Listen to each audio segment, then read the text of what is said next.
E aí galera, beleza? Como é que vocês estão? Meus amigos, hoje é dia de dossiê. Pelas fotos, já deu para entender que iremos falar do PT, mas antes de entrar em mais detalhes, quero abrir o vídeo de hoje comentando sobre Bolsonaro, Brasil, trazer algumas notícias positivas, falar ainda sobre a tal Carta da Democracia. Teve uma pessoa importante que resolveu não assinar. Quero comentar com vocês sobre isso e também mostrar uma narrativa internacional que está sendo aí criada contra o governo. Isso é uma notícia sem pé nem cabeça, enfim, e alguns assuntos variados. E aí sim a gente entra no principal tema do vídeo de hoje. Não sei se vocês se lembram de uma história que rolou num passado não tão distante que envolvia os tais blogs sujos do PT, onde o governo estaria aí, né, meio que através de verbas de publicidade, ajudando alguns veículos amigos. E aí ontem eu tava lá nas redes sociais, me deparei com a thread, eu iria trazer até a thread aqui independente, que eu falei, pô, isso aqui é bem interessante, essa história aqui, o cara destacava alguns pontos legais, tinha uma reflexão boa, mas ia ser só um pedaço do vídeo. Só que aí eu me dei o trabalho, infelizmente ou felizmente, de falar, não, essa imagem aqui que ele trouxe não tá com uma definição muito boa, deixa eu ir aqui na matéria original pegar, e aí você entra na matéria original, aí na matéria original tinha um link para outra matéria, que tinha um link para outra matéria, daqui a pouco eu falo, rapaz, o que é isso aqui? Que confusão é essa? E a foto da Dilma não tá ali à toa, muito menos a do Odisseu e muito menos ali o Lula com Foro de São Paulo, diversas coisas. A gente vai ter que dar um pequeno giro aí no tempo, inclusive relembrar, teve até uma matéria interessante do Jornal Nacional, né? Na época que a Globo e o Lula não eram tão aliados como são hoje. A gente já falou um pouco de perseguição, um pouco de censura, um pouco de financiamento, não só de veículos de mídia, mas como talvez grupos como as Farc, não que o PT ajude as Farc, mas tem algumas coisas que a gente precisa falar, relembrar. Inclusive a gente vai ver como alguns jornalistas mudaram assim da água pro vinho, que você não consegue sequer reconhecê-los, como Reinaldo Azevedo. Felipe Moura Brasil tem uma matéria que ele fez aqui interessantíssima, onde ele detalha até com a linha cronológica algumas ligações entre o PT e as Farc. Tem uma entrevista do grande comandante da Farc para a Folha de São Paulo em 2003, onde ele afirma categoricamente que conhecia pessoas do PT aqui no Brasil, inclusive pessoas muito próximas do senhor Lula, inclusive até fala que ele conhecia o Lula. Prato cheio, não sei nem como adiantar, tá ter muito mais coisas. Sabe, quando teve a questão até do Abílio Diniz, a gente comentou sobre uma coisa na época que o Leonardo Coutinho fez uma thread mostrando que o Lula não teve o mesmo comportamento de exigir extradição. Teve gente que ele lutou para não ser extraditada e essas pessoas vão reaparecer no vídeo hoje. Ih, rapaz, confusão grande. Vamos começar, que é para tempo de falar sobre tudo, a introdução já foi gigante. E veja só isso daqui. Bolsonaro colocou lá uma pequena postagem, lá no seu Twitter, trens com 120 vagões, 2,2 quilômetros de extensão, aumento da capacidade e eficiência das operações do principal corredor do agronegócio brasileiro, que conecta o município de Rondonópolis até o Porto de Santos. O modelo representa aumento de aproximadamente 50% de capacidade em relação aos trens que circulavam com 80 vagões, com 11.500 toneladas úteis a bordo de cada composição. A operação registrou volume mensal histórico, com mais de 5,5 bilhões de TKU, que são toneladas por quilômetro útil. É uma unidade de medida aí que o DENIT meio que assim, né? É a unidade padrão do DENIT de medição. Movimentadas na Operação Norte. A empresa já havia registrado em 2021 o maior volume da história, movimentando 64 bilhões de TKU. O resultado foi impulsionado pelo fluxo de Mato Grosso, onde cresceu 3,7%, transportando 20 milhões de toneladas úteis. E ele termina falando, ó, empregos, menos custos, crescimento do país e logística de transporte. E eu acho que Bolsonaro esqueceu de uma coisa. No site acho que a empresa que está aí nesse trem, pelo menos algum dos vagões aparecia com esse nome lá, né? Rumo. Eu coloquei na internet, eles estão falando, trazendo exatamente os dados que Bolsonaro fala em sua thread. Esse trenzinho, 2,2 quilômetros de extensão, é equivalente à capacidade média de 261 caminhões. 261 caminhões a menos nas pistas, ou seja, é menos poluição. A turma aí do meio ambiente que tanto fala, aí, ó, são menos caminhões. Que também rodando, né, acabam por melhorar a malha rodoviária, né, porque caminhão é pesado, aí vai andando na rodovia, vai criando buracos, etc. Então, é um projeto que não só você começa a realmente mudar a logística brasileira para uma logística muito mais barata, que gera novos empregos, gera mais conexão nacional, fortalece nossa soberania e ainda ajuda o meio ambiente. Quando a gente iria ver o Brasil resgatar o transporte ferroviário? Era algo que eu tenho certeza todos vocês, desde criança, ouviam. Nossa, não sei por que o Brasil não possui trens. Temos uma geografia tão, boa para isso. Mas parece que os nossos políticos não querem. E saiu do papel, né? De 2019 para cá foram inúmeros avanços. Trens, marco do saneamento e diversas outras coisas, só para esses dois, porque são coisas assim, bem grandes, que têm um impacto, que ajudam no meio ambiente, são assim constantemente ignorados pela imprensa. Constantemente ignorados. Até falando em trem, tem até a ferrovia Ferrogrão, né? Que aí estão tentando barrar a construção. Não pode. Isso porque já tem na região até uma rodovia. E assim, no mesmo lugar, mas aí tem impacto ambiental, etc. Beleza. Aí, falando em rodovia, eu puxei esse tema. Tem 3 dias seguidos, né, contando com hoje, que estamos falando da BR-319 lá no Amazonas. Como ela é importante para conectar, né, todo o país. Manaus está isolado, não tem realmente uma rodovia para ligar com Manaus. Agora vai ter. Manaus-Porto Velho. Bolsonaro comemorou, a gente comentou no vídeo de anteontem. E aí eu tô passando ontem lá no Twitter, um perfil oficial, americano, um americano, ele posta uma matéria da Times, que o Lula até apareceu na capa, e ele fala o seguinte, ó, mídia desonesta. Veja como dizem que Bolsonaro está esculpindo uma estrada pela floresta tropical, que é a manchete, né? Bolsonaro carve, né? Seria esculpir uma motorista, seria estrada através da floresta amazônica. Está esculpindo? Será? Então você lê o 3º parágrafo, depois de clicar na manchete, e diz que ele está simplesmente pavimentando uma estrada que já existe. Já existe a estrada. Qual é a narrativa da turma do SG? Então, ainda mais abaixo, eles admitem que ele está simplesmente atualizando uma estrada. Mas a manchete não condiz. E não só o brasileiro, né, como o ser humano, sua maior parte, só lê a manchete. Você vê assim, existe um esforço monumental de criticar a criação de uma rodovia de integração nacional. Assim como também, né, você via que ainda tem a questão do Leão do Tucuruí, que vai conectar todo o sistema energético brasileiro, né? Inclui Roraima, que ainda está de fora. Não pode. Eles querem deixar a região amazônica totalmente isolada. Muito estranho, né? Muito estranho. Mas beleza. Aí essa mesma turma, que está muito preocupada com diversas coisas, parece fechar os olhos para isso, né? Os comunas, né? Turminha lá da esquerda, ordenam 300 milhões a mais de toneladas de carvão para serem mineradas por ano. Enquanto isso, o cara fala o seguinte, ó, a América está gastando aí, né, vai gastar 370 bilhões de dólares para reduzir as emissões. Enquanto, né, os comunas estão aí, 300 milhões de toneladas a mais por ano. Ai, ninguém fala nada disso. Beleza. Outra coisa que é narrativa, eu falei que era falar de forma bem rapidinha, Carta da Democracia. A imprensa estava falando que chegou a 500 mil de assinaturas. Pois bem, a carta, feita aí pelas tias do Zap, já está com 559 mil, pelo print aqui da Tsuki, das 6h57 da tarde de ontem, né? Então acho que já tem mais tias do Zap do que a turma do Lula. Ainda tem outra coisa interessante. Eu não lembro quem foi que levantou isso. Eu queria lembrar agora. Eu li rápido, eu li era de manhã aqui. O cara comentou o seguinte, ó. A carta das tias do Zap tem mais assinaturas e a carta das tias do Zap está num site que não é delas. É lá no change.org, que é um site de coleta de assinaturas, né? Abaixo-assinados, etc. Tá lá.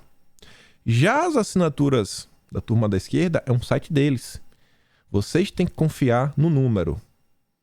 Não tem como a tia do Zap, né, que criou essa carta, a carta lá pro realmente liberdade, essa não tem como ninguém alterar as assinaturas. O outro site você tem que confiar que a turma do Lula realmente tem 500 mil de assinaturas. O site é deles. Não é um site extra de um terceiro. Mas enfim, né? Independente, as tias do Zap estão na frente. E eu falei pra vocês que uma pessoa importante não quis assinar o Abílio Diniz. E eu só fiz questão de trazer isso aqui não porque o Abílio Diniz... a opinião do Abílio Diniz é mais importante? Não. É só porque o Abílio Diniz, ele deixa claro que se trata de uma carta pró-Lula. Porque ele fala, ó, Abílio Diniz recusa adesão a manifesto pela democracia, neutralidade para ajudar o Brasil. A Laura Jardim coloca a fala dele completa, mas é mais o seguinte, eu falo assim, cara, eu não vou assinar, eu prefiro manter a neutralidade, eu estou aqui para apoiar governos, independente se for Lula, for Bolsonaro, quem vencer eu quero apoiar para melhorar o Brasil. Ele está deixando claro, assinar essa carta é tomar um lado, o lado do Lula, a gente sabe disso. E aí a gente fala dele, e agora começar o vamos ver. Anteontem o Lula falou o seguinte: o Brasil hoje tem um presidente que nunca se reuniu com o movimento sindical, nunca recebeu reitores, movimentos sociais, que ofendeu indígenas, quilombolas. Um país generoso como o Brasil não precisa disso. Bom, eu discordo que Bolsonaro tenha ofendido, né, indígenas, quilombolas, mas realmente, quando a gente olha para esses movimentos sindicais, sociais, né, os reitores, assim, né, é uma turma meio de esquerda, pra valer, vermelhíssima, PT, PSOL. Então faz total sentido, né?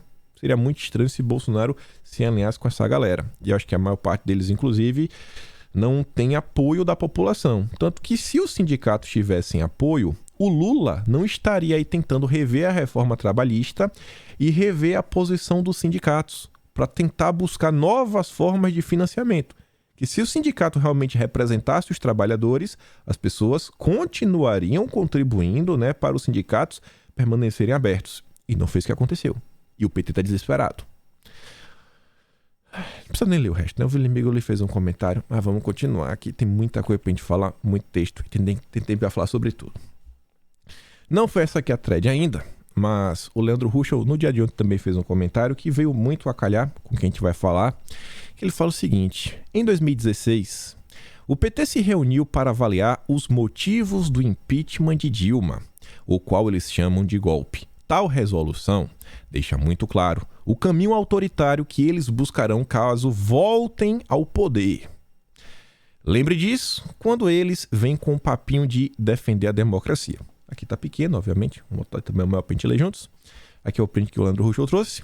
A despeito dos extraordinários avanços verificados na redução das desigualdades, na abertura de novas oportunidades, na criação de direitos, na erradicação da fome, na ampla inclusão promovida pelo governo, olha só, incorreremos em um equívoco político logo ao assumirmos, logo quando o PT chegou ao poder, relegamos tarefas fundamentais como a reforma política, reforma tributária progressiva e a democratização dos meios de comunicação.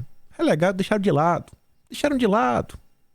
Embora sem maioria parlamentar de esquerda, o imenso prestígio do Lula e a desorganização estratégica das elites abriam espaço para a poderosa mobilização nacional que debatesse claramente a urgência da democratização do Estado e a remoção dos entulhos autoritários herdados da transição conservadora após ditadura. Conservador é ditadura, sempre assim. Fomos igualmente descuidados com a necessidade de reformar o Estado, o que implicaria impedir a sabotagem conservadora nas estruturas de mando da Polícia Federal e do Ministério Público Federal, modificar os currículos das academias militares, e isso aqui o Lula repetiu recentemente, promover oficiais com compromisso democrático e nacionalista, ou seja, interferir no exército, só promover por os grandes cargos os amigos, os oficiais que batem continência para o Foro de São Paulo, fortalecer a ala mais avançada do Itamaraty, ou seja, a mesma coisa, interferir para, no ramo das relações internacionais, só terem pessoas ligadas à extrema esquerda e redimensionar sensivelmente a distribuição de verbas publicitárias para os monopólios da informação.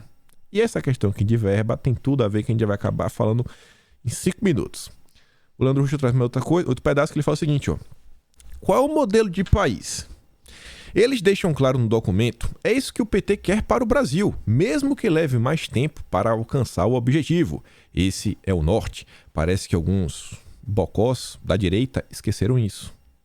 Ele fala, a queda do governo petista também é fundamental para fragilizar alianças contra-hegemônicas regionais. Ou seja, se o PT cai, enfraquece a Unasul, que o Lula já falou que vai retomar, a CELAC, que o Lula já falou que vai retomar, O Mercosul, além de facilitar políticas de cerco e desestabilização em processos progressistas, ou seja, perde a força dessa onda rosa de outros países como Venezuela, Equador e Bolívia.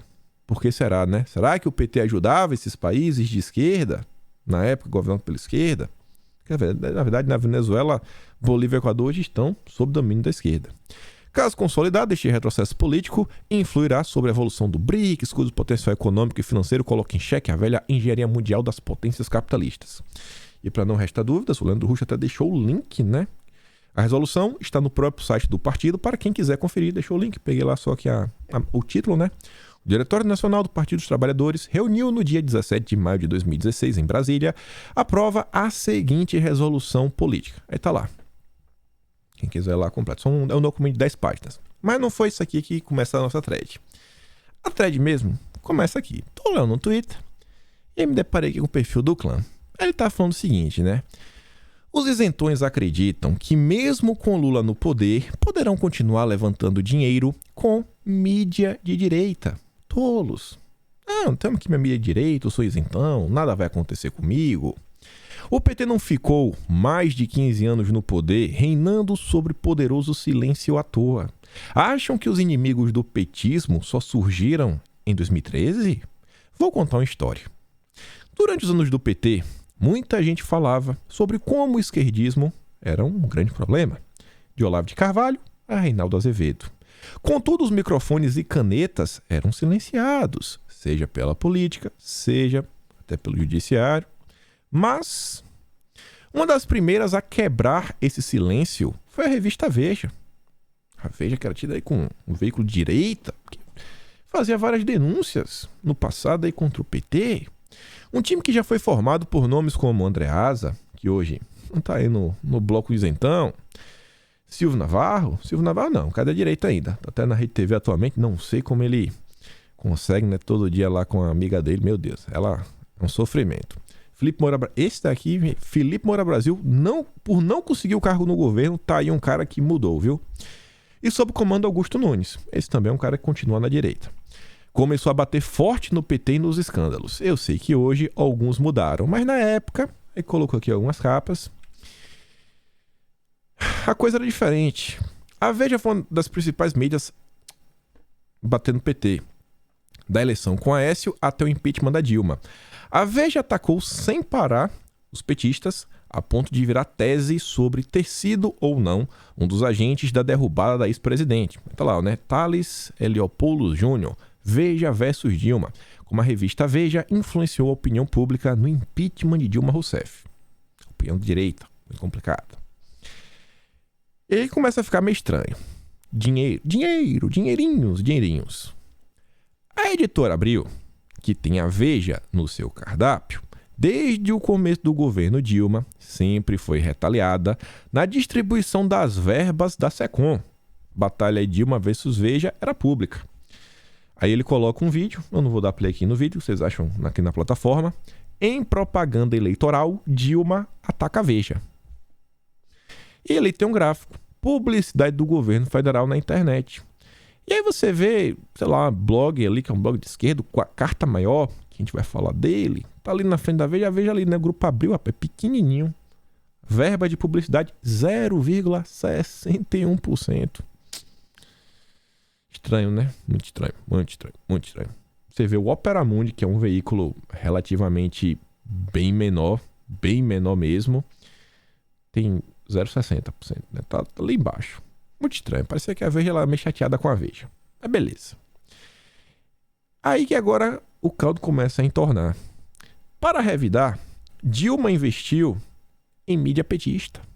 Jornalistas agora se degladiavam. Aí lembra o que está lá na resolução do PT? Quebrar o monopólio dos grandes veículos de comunicação, democratizar, né, as verbas de publicidade. Olha isso daqui. Quanto você paga para os blogs sujos do PT? Acredite se quiser, essa matéria foi escrita pelo Felipe Moura Brasil, hoje quase lulista. Fernando Rodrigues, à exceção do UOL, divulgou as contas de publicidade federal para os blogs patrocinados pelo PT. para atacar jornalistas e veículos independentes, que denunciam a roubalheira do suposto partido. As verbas da chamada mídia alternativa, na verdade, passaram de 6,9 milhões em 2013 para 9,2 milhões em 2014, que teve eleições gerais no Brasil e a presidente Dilma foi reeleita. Petrobras e subsidiárias, Caixa Econômica Federal e Banco do Brasil desembolsaram praticamente 91%. Essa matéria é de 2015. Período bem próximo ali, né, do que a gente viu, o escândalo do Petrolão, etc. Tudo bem, né? 91%. Aí aqui foi a imagem. Quando tava na trend, tava uma imagem muito boa. Não falando, deixa eu pegar essa imagem aqui e dar uma olhada, né? Aí eu peguei lá, fui na página da Veja e tinha umas coisinhas a mais. Aí você vê, né? Custo da propaganda digital em veículos alternativos. E uma coisa que chama a atenção é o seguinte. Você vê que nessa tabela, logo nessa coluna aqui, mostra a quantidade de visitantes únicos em dezembro de 2014. A audiência que os portais, os sites têm.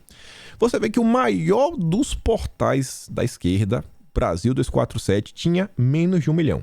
815 mil pessoas por ano visitavam essa página. 815 mil pessoas. Já o UOL tinha 39 milhões, quase 40 milhões. E o que é interessante isso? Quando você olha a verba, o UOL com mais de 10 vezes, né, seria 50 vezes maior do que o Brasil 247, basicamente 50 vezes maior. Em termos de dinheiro, recebia 10 vezes. Tem um tamanho que é basicamente 50 vezes maior, mas só recebe 10 vezes mais dinheiro. Isso não faz sentido. Tanto que quando você faz o custo, né, custo por visitante único, olha o preço do UOL, 3 centavos. Olha quanto se gastava, né, por cada visitante no site de esquerda, 15 centavos. Não seguia a mesma regra. Por que não tinha essa mesma proporção? E você vê que basicamente todos os sites... Olha esse daqui, o Brasil Econômico, 3,62. É o site que mais boletava, meu amigo. Cada visitante valia R$3. Ave Maria, isso porque tinha 82 mil visitas. Brasil Econômico. Grava esse site, o Brasil Econômico. Eita, rapaz. Aí você vê, né? Recebeu 3 milhões e meio. 3 milhões e meio. Brasil Econômico. 25% do que recebeu o UOL. 25%. Você vê os outros aqui, né? Olha só, 25 centavos. Carta Maior. Ih, a gente vai falar do Carta Maior também. Opera Mundi aqui. Também vai falar disso aqui. E estão todos conectados. Brasil Econômico, Carta Maior e a Opera Mundi. Mas a gente chega lá. Aí eu resolvi clicar nos links do Felipe Moura Brasil, né? Não, é bem nesse link aqui, ó. Divulgou. Tá vendo que tem uma linha vermelha aqui? Fernando divulgou. Aí eu cliquei. Não, deixa eu ver essa matéria do Fernando Rodrigues. Pra que eu fui ver? Acabou virando um vídeo muito extenso. E perdi toda a minha tarde. Comecei o vídeo hoje mais cedo. Falei, não, vou acabar hoje mais cedo. Vou sair, quem sabe pra jantar. Não. Fernando Rodrigues. 2 de julho de 2015. Publicidade federal para mídia alternativa vai 9,2 milhões em 2014. E aí começa, ó. Os veículos considerados nesta reportagem são tidos dentro do PT e em parte do governo federal como iniciativas positivas na mídia. São os bons veículos. É preciso ajudar essa nova mídia. Tem que ajudar a mídia amiga. Quem diz isso? A Luísa Mercadante, que atualmente está cuidando de todo o programa de governo do Lula. É o chefe do programa de governo e também é o chefe da Fundação Perseu Abramo, Fundação dos Intelectuais do PT. E aí nessa matéria falava do caso Brasil Econômico, que diferente dos outros grupos de mídia, esse daqui tinha um tempero, né? Um sazon diferenciado, que era o seguinte: um caso interessante de crescimento de receitas publicitárias no meio impresso é o jornal Brasil Econômico, que tem entre os proprietários o grupo português Ongoing. O Diário Financeiro saiu de um faturamento de 2,2 milhões em 2013, que já era relativamente alto, para 3,6 milhões em 2014. Desse total, no ano passado, quase tudo veio de empresas estatais. O Brasil Econômico já existe há mais de meia década, mas 5 anos, não é muito tempo. Mas ainda não se firmou de maneira robusta no mercado. Tem boas relações com o governo desde o início. Relações muito boas mesmo, porque logo no lançamento, contratou a então mulher do ex-ministro José Disseu. Evanice dos Santos. Hoje, Evanice não é mais casada com Disseu, né? Ocupa o cargo de diretora de Relações Governamentais do Brasil Econômico. Ela afirmou ao blog que cabe à SECOM e aos órgãos que optaram por fazer publicidade no seu veículo explicar os critérios. Pergunte à SECOM. A culpa não é minha, rapaz. A culpa não é minha. Eu falei, meu amigo, tá bom. Aí, quando eu vi isso, eu falei, rapaz, Disseu, Brasil Econômico, botei o Google, né? Blogs sujos, Disseu, né? PT. Aí começou a aparecer umas matérias engraçadas. E a gente vai falar um pouco aqui do Disseu. Vamos falar um pouquinho dele. Isso aqui é da Veja. Esqueci de colocar ali a logomarca. Mas é um padrão Veja, né? Essa matéria foi de antes. Essas matérias sobre os tais blogs sujos eram de 2015. Essa matéria era de 2011 e já falava do Disseu. Matéria escrita pela Carolina Freitas em 25 de novembro de 2011, cujo título é PT ataca imprensa em fórum para democratizar a informação. Lideranças do PT participam nesta sexta-feira de um seminário em São Paulo, organizado para tratar da democratização dos meios de comunicação, que nada mais é, né, do que mascarar as intenções do partido, que é controlar o que é veiculado pela imprensa no país. Vamos controlar. Notícia ruim não pode. Em discussão está o marco regulatório para as comunicações, projeto de lei que a legenda vem pressionando o governo a aprovar e que traz na raiz o embrião autoritário da censura. Embora os líderes petistas se esforcem para disfarçar as feições autoritárias do projeto, os discursos no seminário deixam claro: a imprensa livre incomoda setores do PT. Aí dizia, isso ficou ainda mais claro na fala do convidado de honra, o Disseu. Chefe da quadrilha do Mensalão, Disseu mostrou o quão difícil é separar a vontade de utilizar o marco para interferir no conteúdo publicado por jornalistas, embora o discurso oficial do partido pregue o contrário. Abre aspas. Os proprietários de veículos de comunicação são contra nós do PT, fazem campanha noite e dia contra nós, afirmou ele. Só lamento que não haja jornal de esquerda que seja a favor do governo. E aí parece que uns anos depois, né, surgiram e ainda receberam um incentivozinho do governo, né, para brilhar muito aí. Disseu que atribuiu a veiculação de notícias a respeito do Mensalão a uma conspiração da mídia golpista. Afirma que na relação entre a imprensa e política tudo é uma questão de pluralidade. Para o PT, as notícias do Mensalão foram uma conspiração da mídia golpista. Nada estranho por aqui. E aí eu continuei pesquisando. E aí me deparo com essa matéria. Aí realmente estava lá, né? Os blogs sujos de Lula e Disseu. Eita, rapaz, até o Lula apareceu. Eu achava que o Lula não sabia de nada, mas tudo bem. Matéria do antagonista. Aí quando eu comecei isso aqui, eu falei, rapaz, isso aqui tá muito estranho. Logo no segundo parágrafo, eu falei, rapaz, tá muito estranho. Tá muito estranho. Além das mensagens entre José Disseu e seu assessor de imprensa, o Estadão publicou também as mensagens entre José Disseu e Breno Altman.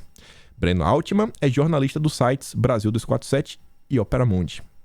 Falei que já ia falar do Opera Mundi. Olha isso aqui agora.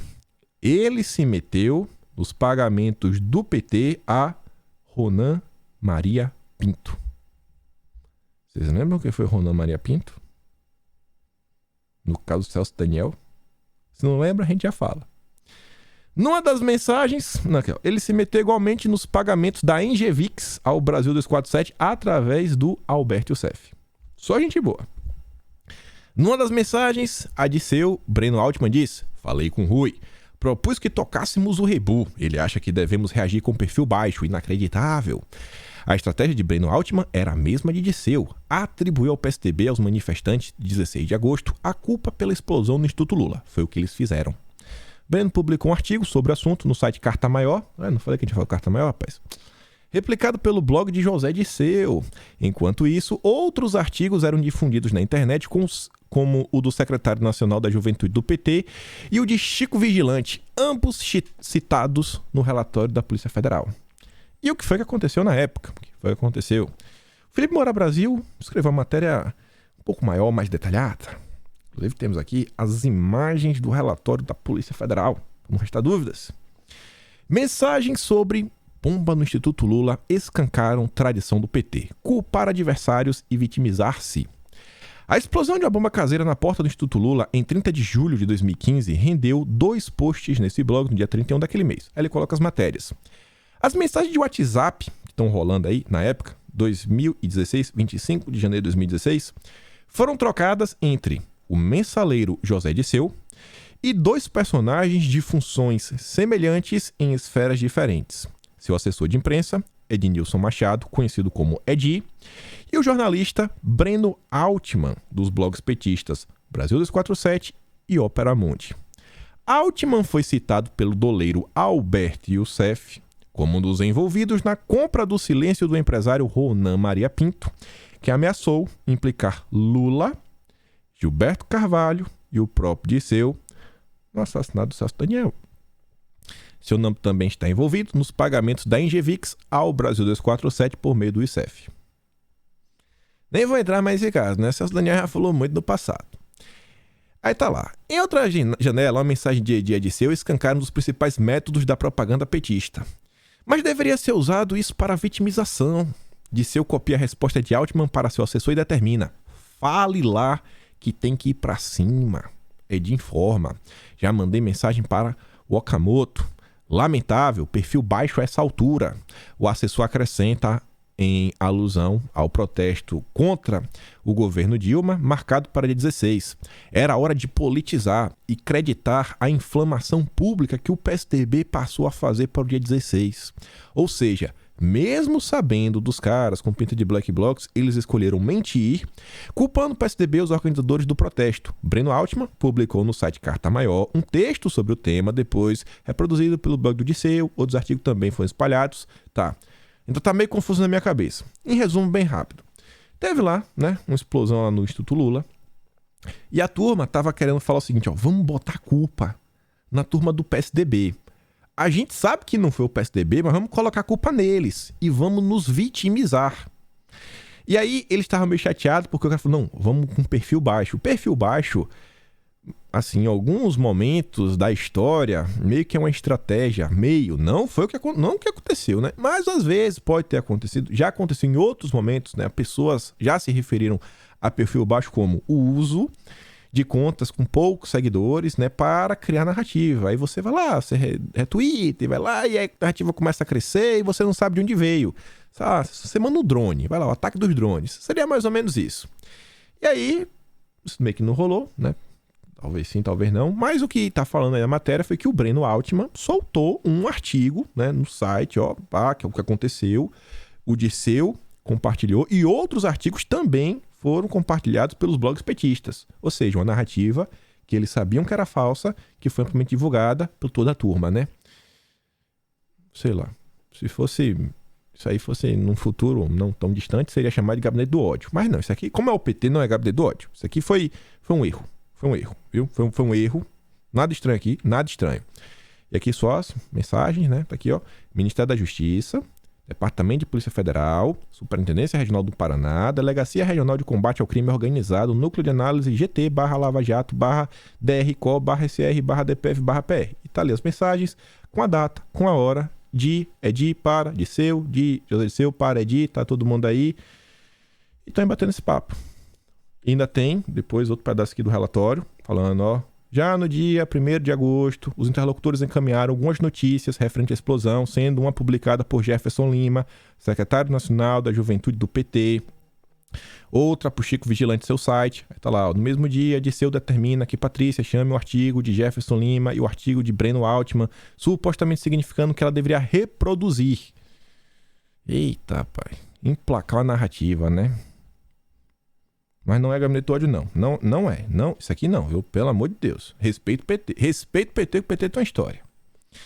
Aí vamos continuar. Eita. Breno Altman. Jornalista amigo de Disseu foi procurado para ajudar na compra de diário do Grande ABC. Isso daqui também foi outro capítulo que ele aparece várias e várias vezes nas confusões que envolvem o Celso Daniel. Breno Altman, alvo de condução coercitiva nesta sexta-feira, dia 1º, alvo da 27ª fase do Lava Jato, atuou diretamente como consultor informal do empresário Ronan Maria Pinto na compra do Diário do Grande ABC.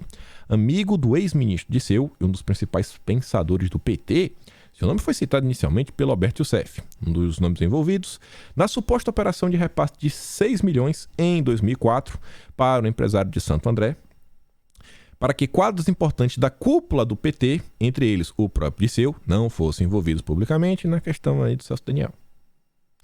Ouvidos pelo Estadão no ano passado, Breno Altman afirmou que conheceu Ronan Maria Pinto por meio do ex-prefeito de Santos, Davi Capistrano, onde o empresário atuava no setor de transporte, né? Ei, setor de transporte, né? Quem sabe aí... Na época, um passado a gente falou muito, né? Setor em São Paulo, setor de transporte, as piruinhas em São Paulo.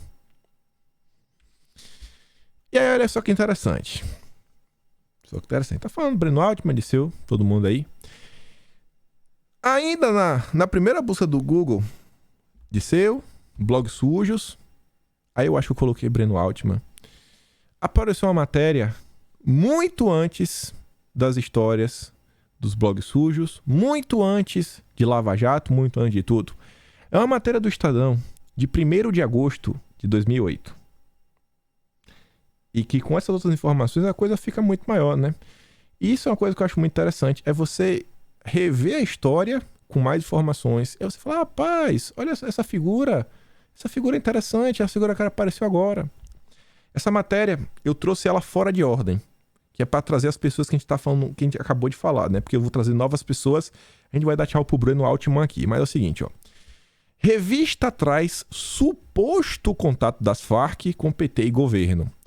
Em um e-mail de 2006, Medina diz a Reis que pode receber a visita de um assessor de Lula. Um e-mail falando isso. Abre aspas. É possível que me visite um assessor especial de Lula, chamado Silvino Reck, junto com quem? Gilberto Carvalho, que era chefe do gabinete do Lula. Também tá, a gente já falou dele agora. Foi outro que nos ajudou bastante. Em outra mensagem de 2005, José Luiz menciona o nome de Dirceu, abre aspas. Um jovem que se apresentou como Breno Altman, militante do PT, me disse que vinha de parte do ministro José Dirceu e que, por motivos de segurança, eles tinham concordado que as relações não deviam passar pela Secretaria de Relações Internacionais, mas sim pelo ministro com a representação de Breno. Altman não foi localizado para dar sua versão. Em tese, e-mails onde a turma das Farc estariam comentando sobre o Brasil, PT, e é que aparece o Dirceu, aparece o Breno Altman, aparece todo mundo. Estranho demais, né? Muito, muito estranho isso daqui. Mas vamos voltar.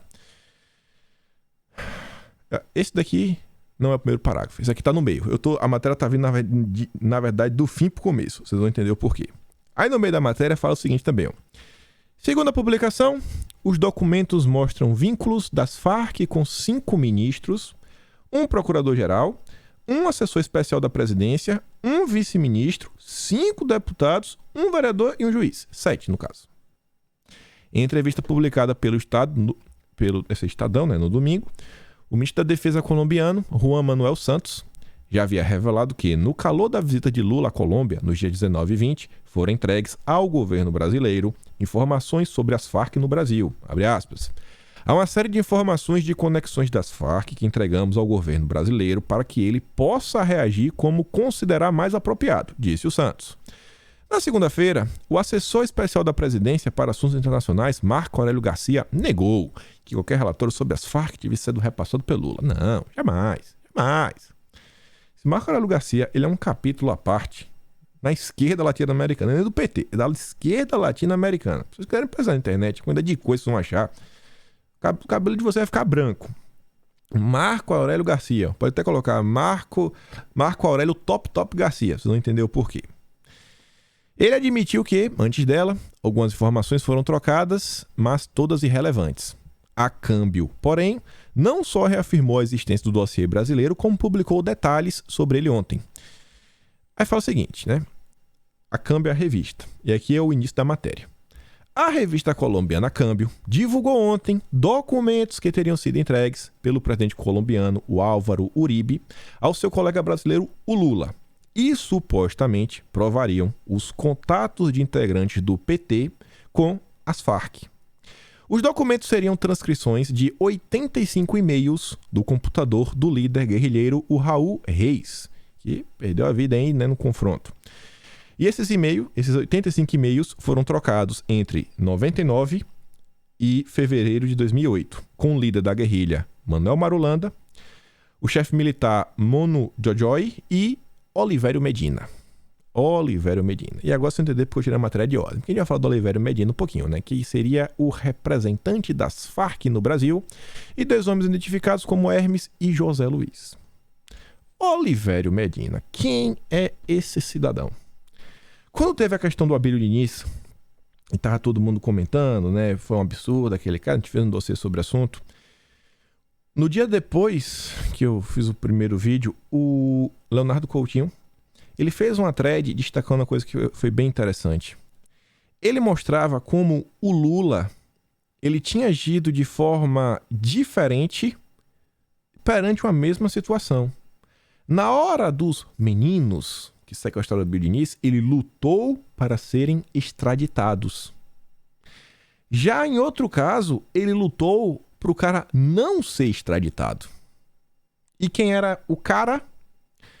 Bom, o caso foi parar na Suprema Corte, que decidiu que a condição de asilado o impedia de ser enviado para a Colômbia. Cura Camilo, como era a alcunha do membro das Farc, foi salvo por Lula e PT. Aí tá lá, né? A guerrilha das Farc elogiou a negativa do Brasil de extraditar a Colômbia o padre Francisco Antônio Cadena Colazos, mais conhecido como Olivério Medina. Rapaz, Olivério Medina, olha que saiu aqui em 2008. É o mesmo cara. Que interessante. E a Farc elogiou, viu, Lula? As Farc elogiou o Lula. Desculpa, a negativa do Brasil. Em uma carta enviada ao Lula. Obrigado, Lula. Obrigado, Lula, por não extraditar Olivério Medina. Na missiva publicada em seu site, as Farc também qualificam a decisão da Justiça brasileira como valioso gesto humanitário. Que gesto foi esse? Em 23 de março, Olivério Medina recuperou a liberdade em virtude da decisão da Justiça brasileira de recusar a extradição depois do Comitê Nacional para Refugiados ter concedido ao padre o estatuto de refugiado. Oh, rapaz, que bonitinho, né? Esse é o Brasil. Mas tem mais. Cadê? Ah, não acredito. Peraí. Putz, não coloquei aqui. Deixa eu dar uma pausa, porque eu quero mostrar a notícia. Pra não dizer que eu não vou botar qual é a notícia. Pronto, eu quero trazer a notícia, pra não dizer que eu tirei de lugar nenhum. E aí, ainda sobre o Olivério Medina, o Leonardo Coutinho trazia essa notícia da Veja, escrita pelo Reinaldo Azevedo, cuja manchete era Relações perigosas, As Farc, o PT e o governo Lula. E o que essa notícia falava? Sobre Olivério Medina, que aparecia na matéria do Estadão de 2008, numa troca de e-mails. Padre Medina, sua mulher e Dilma Rousseff. Um dos chefões das Farc, o tal padre Olivério Medina, mora no Brasil na condição de refugiado político desde 2006. Dele se diz um ex-cara que toca o terror, né? O laptop de Reis trazia troca de mensagens entre os dois, publicou o jornal colombiano El Tiempo no dia 10 de maio de 2008. O contato das Farc, o Medina, né, casado com uma professora brasileira e encarregado de trocar farinha de trigo por artefatos e por recrutamento de simpatizantes, não pode ser extraditado para a Colômbia porque goza do estado de refugiado desde 2006. A íntegra da reportagem do jornal está aqui. No dia 4 de junho de 2008, Diogo Mainardi, que hoje é lulista, está sentado no colinho do Lula, o mamateiro Mainardi, em sua coluna na Veja, revelou que a mulher de Medina, Ângela Maria Slongo, era funcionária do governo Lula. Eita! Mais precisamente do Ministério da Pesca. A revista Câmbio, da Colômbia, publicou um e-mail que Medina informa a nomeação a Reis. Aí tá lá, né?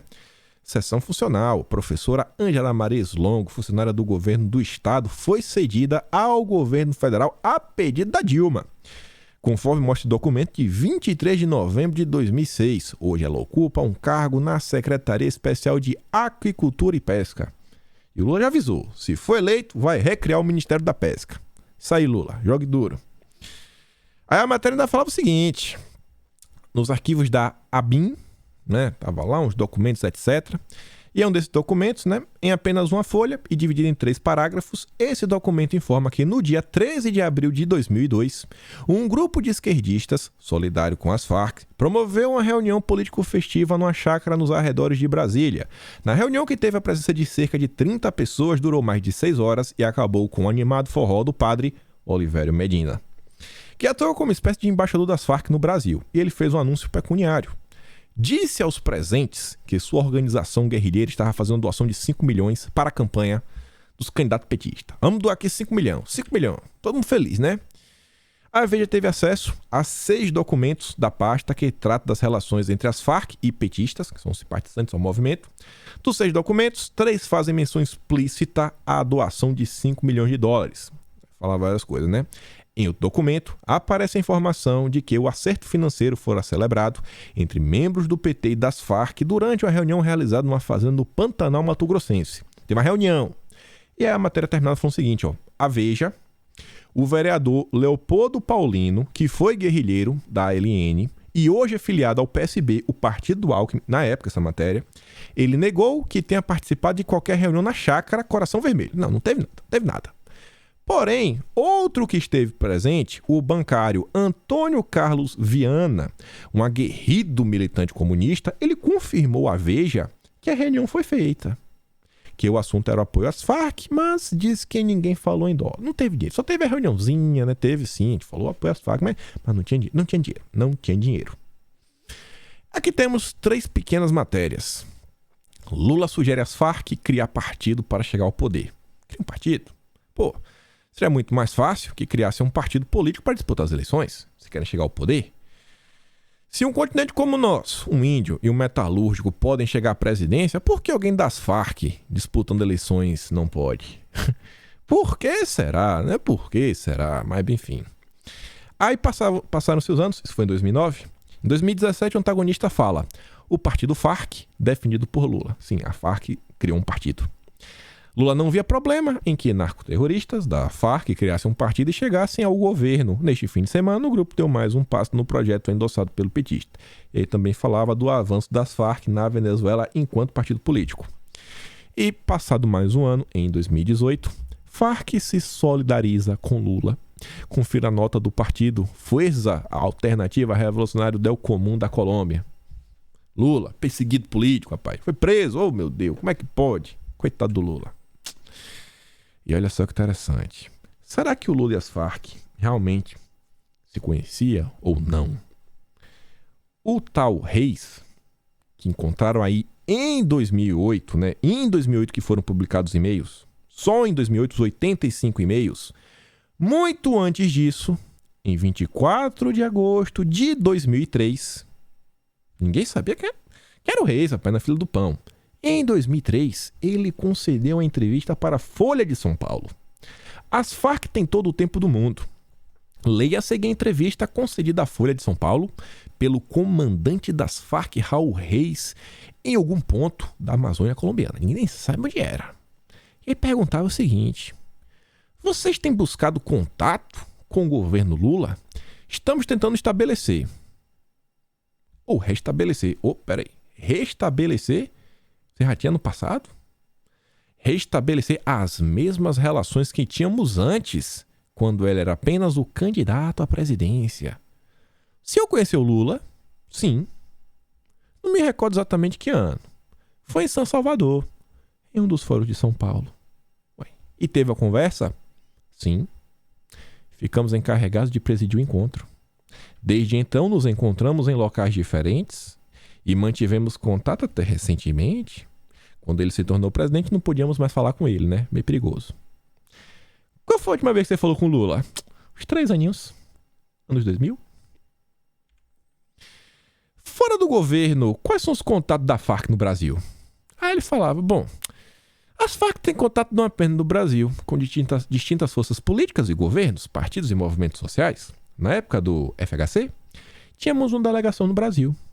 O senhor pode nomear as mais importantes? Bem, o PT. E claro, dentro do PT há uma quantidade de forças. Sem terra, sem teto, estudantes, sindicalistas, intelectuais, os sacerdotes, né? Teologia da libertação, a turma do BOF, até o padre, rapaz. A gente acabou de falar do padre Medina. Historiadores, até jornalistas. Quais intelectuais? Bom, M. Sader, né, o sociólogo. Tem o Frei Beto. Ninguém mais, ninguém menos do que o assessor especial do Lula na época. Só o assessor especial do Lula e muitos outros. Quem tá falando é o Reis. E essa matéria, eu achei dentro dessa matéria do Felipe Moura Brasil, que é uma matéria extremamente interessante. É uma matéria muito longa, comprida. Pretendo comentar quase toda ela, que é o seguinte. Toda não, ela é gigante essa matéria, tô brincando. Eu já vou comentar muito mesmo. E essa matéria é literalmente gigante. Ele fala, ó, conheço o Foro de São Paulo, o maior inimigo do Brasil. Já vou pular pro vídeo 2. Em 2008, Hugo Chávez confessa Lula e Farc juntos no Foro de 95. Recebeu o convite para assistir 95 ao Foro de São Paulo, que se instalou naquele ano em São Salvador. Peraí, São Salvador? Em São Salvador, calma, peraí. Naquela ocasião eu conheci o Lula, entre outros. Aí ele fala, não chegou alguém ao meu posto de reunião, no meio de trabalho. Aí ele bateu assim, colocou a mão no meu ombro, disse, cara, quero conversar com você. Ele disse, e aí, quem é você, rapaz? Eu? Raul Reis, um dos comandantes das Farc. O interessante é que isso aqui foi no Foro de São Paulo, em São Salvador. Quem falou isso foi o Chaves, em 2008. O que é que o Reis contou para a Folha de São Paulo em 2003? Que ele conheceu o Lula em São Salvador, no Foro de São Paulo. Encaixou a história, né? A história, olha, que coincidência, né? É um conluio contra o Lula. O Chaves e o Reis se uniram contra o Lula, rapaz. E obviamente temos o vídeo. Um espanhol meio ruim de entender, mas obviamente vou mandar esse trecho lá no Telegram, vocês podem assistir na íntegra. Na verdade, esse vídeo completo em 5 minutos, vocês acham no YouTube, mas olha só.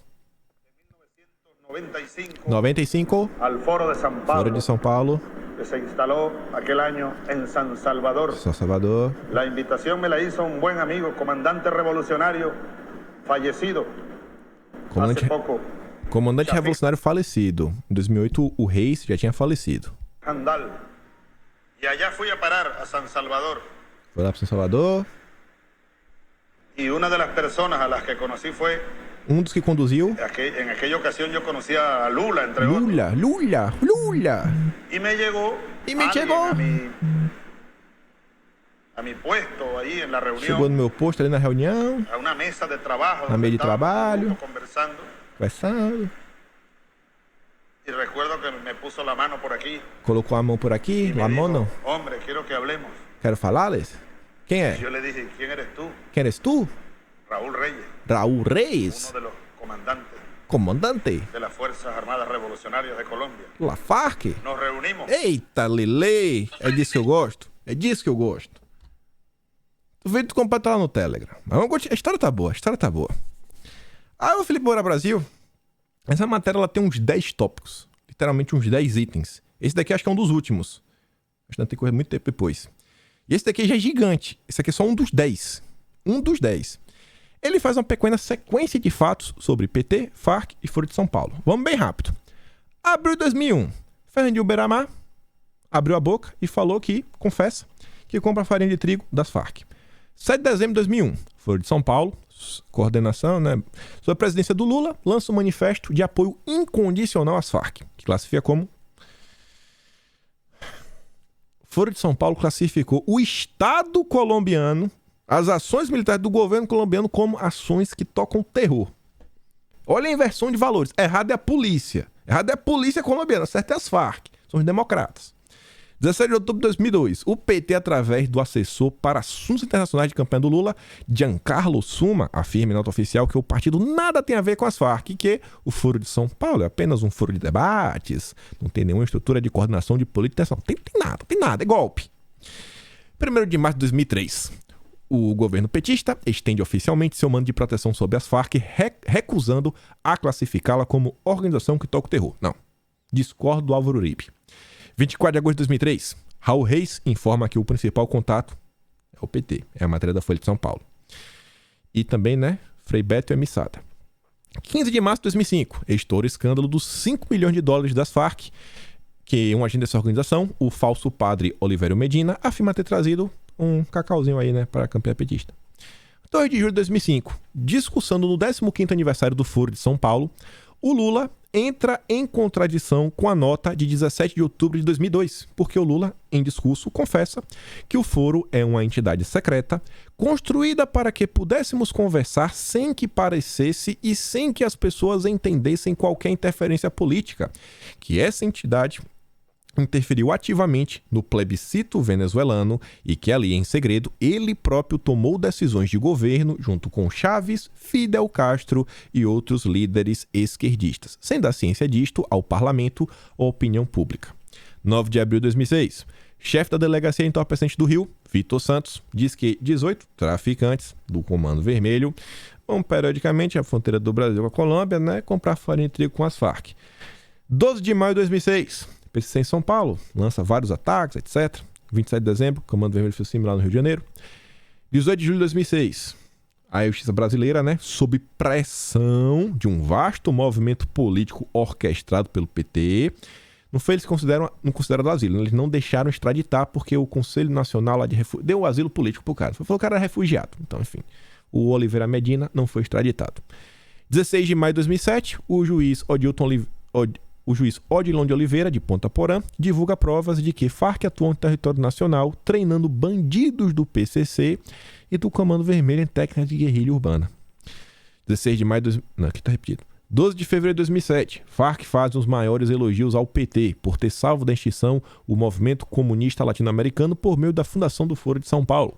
Agosto de 2007, nos vídeos preparatórios para o seu 3º congresso, o PT admite que seu objetivo é eliminar o capitalismo e implantar no Brasil um regime socialista e fornece ainda um segundo desmentido à nota de Giancarlo Suma ao confessar que o Foro de São Paulo é um espaço de articulação estratégica.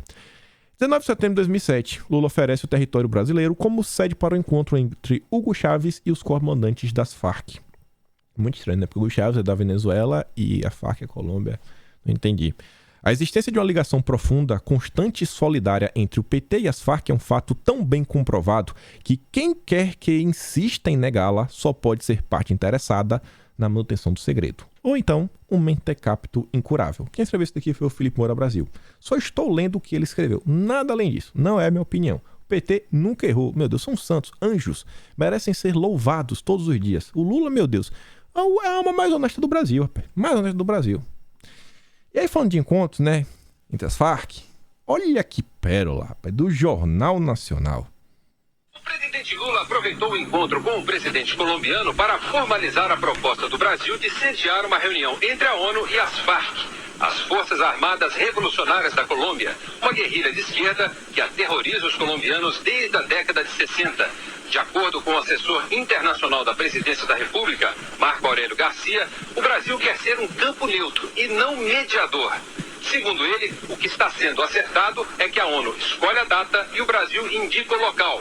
Tudo em concordância com o governo colombiano. A questão da paz na América do Sul interessa ao Brasil e a todos os países da América do Sul e, por que não dizer, também da América Latina. Eu estou otimista de que a ONU vai se dedicar um pouco mais para tentar, na mesa de negociação, encontrar uma solução tranquila e pacífica para o caso da guerrilha na Colômbia. Você vê, gente, o Henrique fala o seguinte: qualquer pessoa, qualquer cara, nerd, óculos, fundo de garrafa, apoia o governo, extrema-direita, fascista, istas. Já as Farc, que fez tudo o que fez, olha aqui a guerrilha, vamos promover a paz, vamos sentar para promover a paz, a guerrilha, oh meu Deus, pobres coitados, porque eles não podem chegar ao poder através de uma eleição. Tá? E a tia do Zap? A tia do Zap, camisa verde e amarelo. Golpista, viu? Golpista! Tia do Zap, golpista. Você achou que tinha acabado, né? Você lembra da thread? A thread não acabou. Eu falei pra você, eu falei, bicho. Eu achei que eu só ia falar. Eu só ia trazer a thread e acabei me perdendo no meio do percurso, mas voltou pra ela. Voltamos porque ainda tem a reflexão sobre censura e outros assuntos. Aí o Clã, voltando, recapitulando, após trazer informação lá dos blogs sujos, ele falava o seguinte, ó. Aquela confusão na época entre a Veja e a Dilma foi tão intensa, pros dois lados, né? Que quando a Dilma deu lugar pro Temer, a Veja pareceu que iria respirar. Aí mostrava, né? Exclusivo.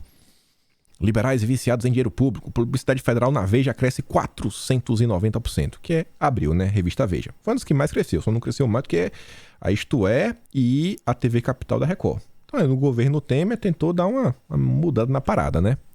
Voltando aqui, notícias extras. Governo Temer suspende repasse a blogs pró-PT. E o Reinaldo Azevedo, em 2016, 29 de setembro, falava: o governo Temer corta a verba para as páginas petistas, os chamados blogs sujos. E diz: o governo Temer, numa atitude obviamente correta, suspendeu o repasse de dinheiro público a 13 sites, né, blogs lá que, atenção, não devem ser caracterizados apenas como pró-PT. A coisa é muito pior. Aí ele fala o seguinte: gente como Luiz Nassif chama isso de, ora vejam, censura. Ué, como? Quer dizer que se um veículo não recebe dinheiro público, dinheiro oficial, está sendo censurado? Se você não recebe dinheiro, você está sendo censurado?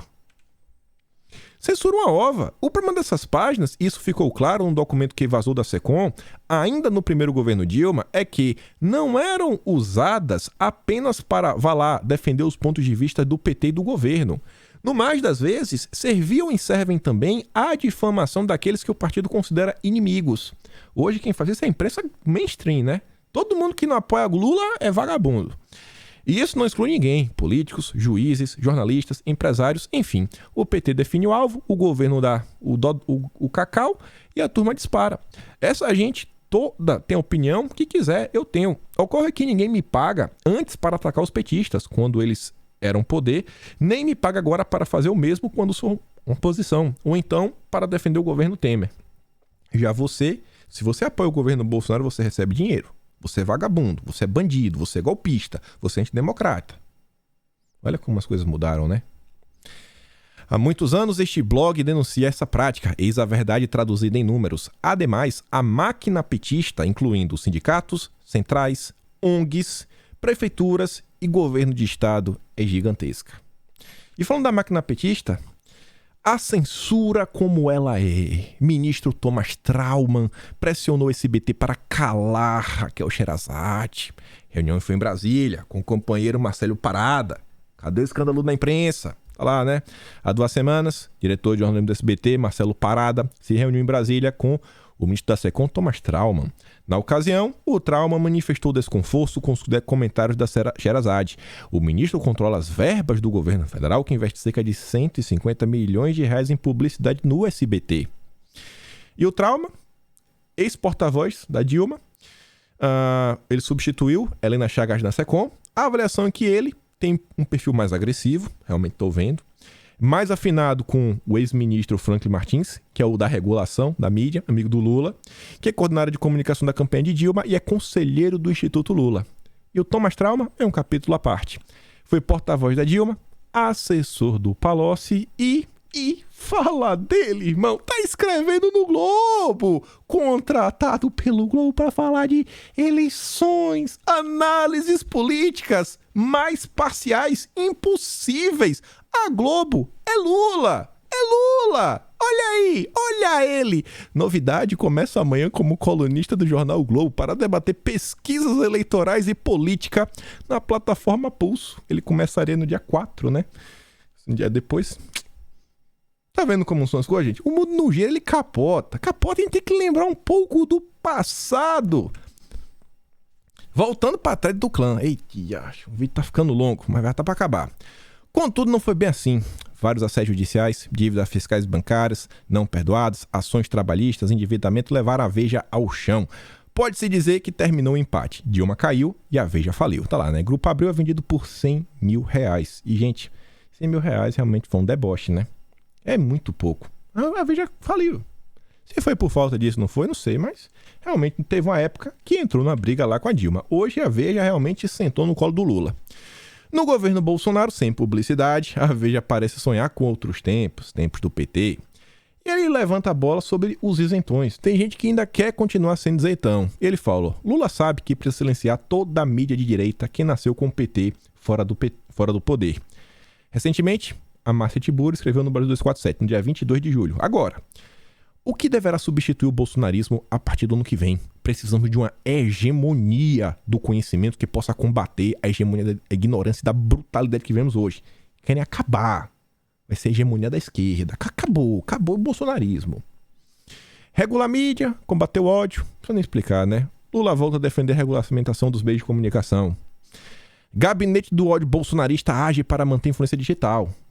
Gabinete do ódio são vocês, a cheia do Zap. Se Lula voltar, a direita será esmagada. Primeiro, sem dúvidas, tentarão apagar o legado político da família Bolsonaro. Após isso, tentarão mudar a história e a direcionarão para onde quiserem, como sempre foi. Por fim, promoverão perseguições contra qualquer um que se levantar contra.